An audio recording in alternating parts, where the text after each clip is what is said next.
All right, so I don't know about you, but after I bought my padlock here, I quickly threw away the card that showed me how to change the combination on the lock. So we're going to show you on this video how to change the combination from the default 000 to whatever number you want.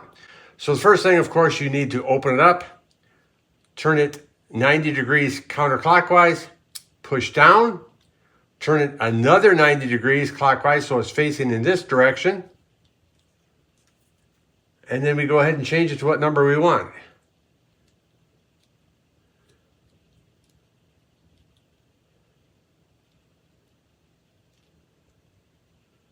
And then we go ahead and take the lock back over here, lift it up, push it in, spin the tumblers.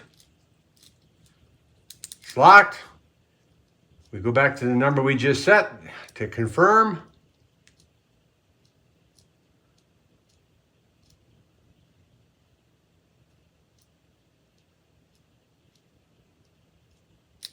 There you have it. That's how you change a combination lock.